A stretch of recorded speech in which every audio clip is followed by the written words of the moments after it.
নমস্কার বন্ধুরা, আপনারা সবাই কেমন আছেন? ওয়েলকাম আপনাদের প্রো গার্ডেন ইউটিউব চ্যানেলে। আজ আমার ভিডিওটির বিষয় হচ্ছে গ্রীষ্মকালীন গোলাপ গাছের গোপন কিছু পরিচর্যা, যেটি করলে আপনার গোলাপ গাছ সারা গরমকাল, বর্ষাকাল জুড়ে গ্রো করবে, ভালো থাকবে এবং শীতকালে প্রচুর ডালে ফুলে বড়, বড় ফুলে ভরে তুলবে।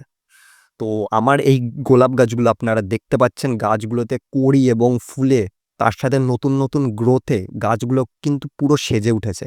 তো আমি ঠিক এর জন্য কি পরিচর্যা করি, কি সার দিই, কিভাবে এদের যত্ন করি যার জন্য এরা গরমেও এত সুন্দর ফুল দিতে পারছে এবং এত হেলদি আছে, এবং গাছগুলোকে আপনারা কিভাবে বিশেষ করে বর্ষাকাল এবং গরমকালে বাঁচাবেন, সারা বছর বাঁচিয়ে রাখবেন। তো ভিডিওটি দেখতে থাকুন, আমি সবকিছু আলোচনা করব। তো সবার প্রথমে যদি গোলাপ গাছের মিডিয়া তৈরি করা নিয়ে বলি, তো আপনারা 40% নর্মাল গার্ডেন সয়েল, 30% আপনারা মোটা দানা বালি নেবেন এবং বাকি আপনারা 30% আপনারা ভার্মি কম্পোস্ট বা গোবর সার নিয়ে নর্মাল মাটিটি তৈরি করবেন। এবং গাছটি যখন বসাবেন, সাথে ১ মুঠো শিংকুচি, ১ মুঠো হাড়কুচি, ১ মুঠো নিমখোল এবং ১ মুঠো বাদাম খোল দিয়ে গাছটির গোড়ায় দিয়ে গাছটিকে বসিয়ে দেবেন। এবার আমার হয়ে গেল গাছটিকে বসানো। তো এইবার আসছি গাছটির রুট ট্রিটমেন্ট কিভাবে করবেন। গোলাপ গাছের এটি অন্যতম একটি গোপন পরিচর্যা, যারা আপনাদের কেউ বলবে না। এই পরিচর্যাটি যারা কম্পিটিশনে, বিভিন্ন ফুলের কম্পিটিশনে গাছ প্রদর্শনীতে নিয়ে যায়, তারা এই টিপসটি ব্যবহার করেন। তো চলুন শেয়ার করি আপনাদের সাথে। তো সবার প্রথমে গাছটি আপনারা বসালেন, নতুন গোলাপ গাছ। তো এবার এটির রুট ট্রিটমেন্ট করতে হবে, মানে শেকড়ের ট্রিটমেন্ট, চিকিৎসা। তো এটি ঠিক কিভাবে করে আসুন বলছি। সবার প্রথমে গাছটি বসানোর পর ৭ দিন থেকে এই রুট ট্রিটমেন্ট চালু হবে। রুট ট্রিটমেন্ট করতে গেলে আপনাদের ১২৬১০ বা যেটাকে MAP বলা হয়, সেটি বাজার থেকে কিনতে হবে। সাথে কিছু জিনিস বলছি, সেগুলো আপনাদের অবশ্যই কিনতে হবে। হিউমিক অ্যাসিড, এপসম সল্ট, সাথে রুটিং পাউডার যদি আপনাদের থাকে তো খুব ভালো, এটা না থাকলেও কোনো অসুবিধা নেই। মোটামুটি এই কটা জিনিস আপনাদের থাকলেই হয়ে যাবে। তো ১২৬১০ যেটা আছে, এটা ১ গ্রাম ১ লিটার জলে গুলে আপনারা সপ্তাহে ২ দিন ব্যবহার করবেন, মানে ২ দিন গোড়ায় দেবেন। এবং প্রত্যেক সপ্তাহে হিউমিক অ্যাসিড, এপসম সল্ট এইগুলো একসাথে গুলে আপনারা গাছের গোড়াতে দেবেন। এবং সিউইড এক্সট্রাক্ট যদি থাকে তো গাছে স্প্রে করতে পারেন, আবার গাছের গোড়াতেও দিতে পারেন, তবে ১ সপ্তাহ অন্তর। এর মধ্যে অন্যান্য কোনো রকম ফিডিং চলবে না, অন্যান্য কোনো সার এর মধ্যে চলবে না, যতক্ষণ রুট ট্রিটমেন্ট আমাদের গাছের চলতে থাকবে।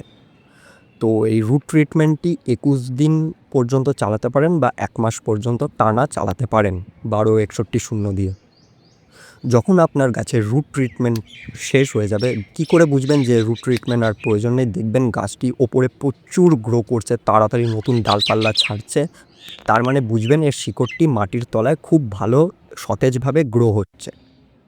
যখন আপনার রুট ট্রিটমেন্ট শেষ হয়ে যাবে, তখন আপনাদের একে ব্যালেন্স ফিডিং শুরু করতে হবে। গোলাপ গাছ এমনই একটি গাছ যার ওয়াটার ম্যানেজমেন্টটা একদম ঠিক রাখতে হয় এবং একে প্রপার ফিডিং দিতে হয়।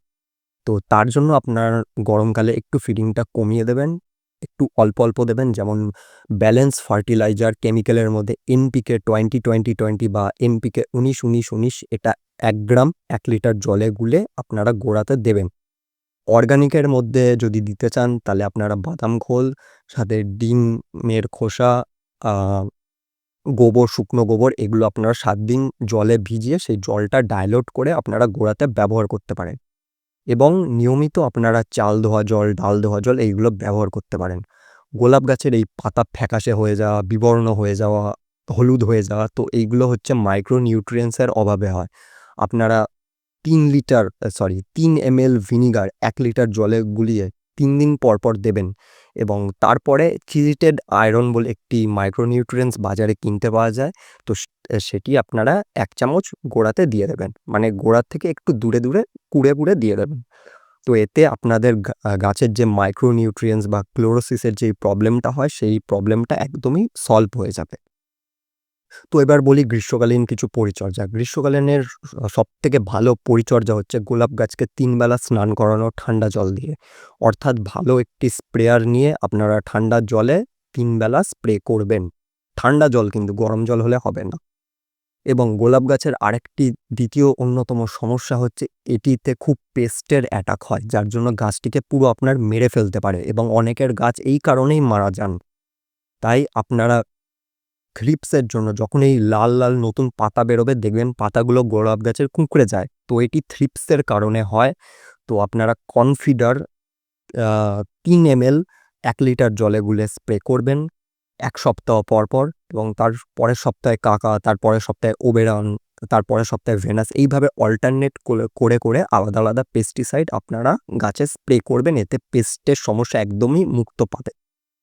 এবং গোলাপ গাছে যদি কোনো পাতাতে ব্ল্যাক স্পট, ইয়েলো স্পট এইগুলো হতে থাকে, তাহলে ভাববেন এইগুলো হচ্ছে ফাঙ্গাসের সমস্যা। তো ফাঙ্গাসের সমস্যা হলে আপনাদের যে কোনো একটি সিস্টেমেটিক ফাঙ্গিসাইড জলে গুলে স্প্রে করে দেবেন, এতে কোনো প্রবলেম হবে না।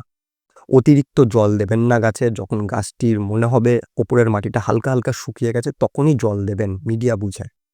এবং আপনার যদি মিডিয়া গরমকালে অতিরিক্ত তাড়াতাড়ি একদিনের মধ্যে শুকিয়ে যায়, তাহলে আপনারা মালচিং করে দিতে পারেন। শুকনো গোবর বা শুকনো নারকেলের ছোবা ওপর দিয়ে সুন্দর করে মালচিং করে দেবেন। আর আপনাদের 15 দিন পর পর অল্প পরিমাণে 20-20-20 এবং সাথে কিছু অর্গানিক ফার্টিলাইজার, এগুলো আপনারা অল্টারনেট করে দেবেন। এবং হিউমিক অ্যাসিডটা 15 দিন পর পর কিন্তু কন্টিনিউ রাখবেন। এতে আপনাদের শিকড়টাও হেলদি থাকবে, ওভারঅল গাছের প্রচুর গ্রোথ হবে। এবং শীতকালে গাছের নতুন ডালপালা আরও আসবে এবং ভরে তুলবে ফুলে। এই গোলাপ গাছের একটি যত্নের অন্যতম টিপস।